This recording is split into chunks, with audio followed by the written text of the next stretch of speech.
As we know, we put these orders in place in December 21st and 24th, when we saw the wave of Omicron coming at us.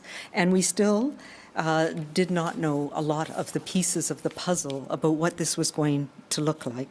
We took measures early because we have learned through these waves of this pandemic that waiting means that our systems can become overwhelmed very, very quickly, and particularly when we were seeing how rapidly this virus, this strain of the virus was transmitting. Given the current rates of transmission and what we saw from the presentations that I gave on Friday, for example, and the number of people currently requiring care in hospital, which is at the highest level for COVID cases that we have had, I will be extending the current restrictions on events and gatherings through to February 16th, at which point we will reassess the need once again to keep any or all of these measures in place.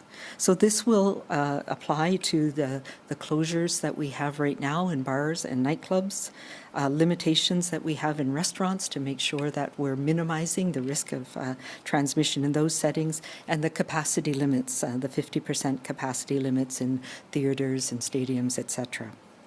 In addition, the COVID safety plan order remains in place, and it is an important tool for workplaces to use. And I would like to remind all businesses that this is something that will help us to continue to function and to function through this next few weeks as well. We know, additionally, there will be no changes to the vaccine card, the BC vaccine card orders that are in place. We know that this is a very important and effective tool that helps make sure we're minimizing and mitigating risks in those many settings where the vaccine card is in play. I know that many people felt that we were overreacting, and I've said this from the very beginning of the pandemic, that our challenge and my challenge is to find that balance of making sure we're doing just enough to address the situations we're in, and not allowing our system to be overwhelmed, to focus on minimizing the risk of serious illness, hospitalization, but also minimizing the societal impacts as well. And we've had to adjust, and we had to adjust in December once again as the virus changed. It changed, and we needed to change with it.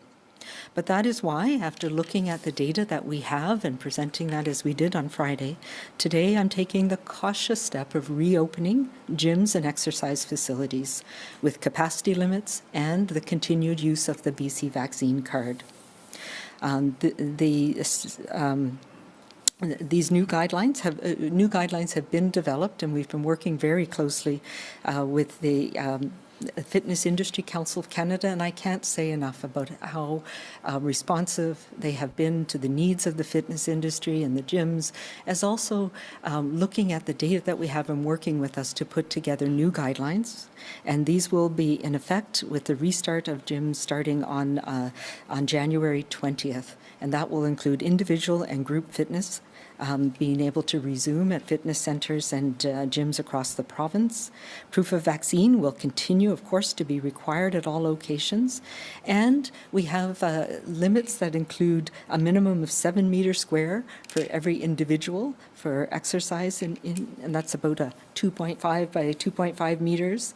And much of this is based on what we learned when we had our phased restart of gyms and fitness centres in 2020 and 2021. So we've learned about the measures that are important to help make sure that they can restart safely and still protect people who are most at risk. The spacing requirements applies to people working out on their own, whether it's doing weights or on a treadmill, but also applies to group fitness classes to have that unencumbered space around people. There must be enhanced ventilation with no fans or heaters to increase the temperature of the space, making sure that we have that important measure to ensure reduction in virus loads if possible. Looking at pre-bookings and time between classes as those are operationally possible, and of course continuing with things like cleaning. In addition, masks must be worn at all times, except when exercising, as we know that that can cause challenges for some people. However, I will say it is absolutely encouraged during exercise, depending on what you're doing for most people, given what we know about transmission with Omicron right now, and must be used at all times by instructors and personal trainers and staff.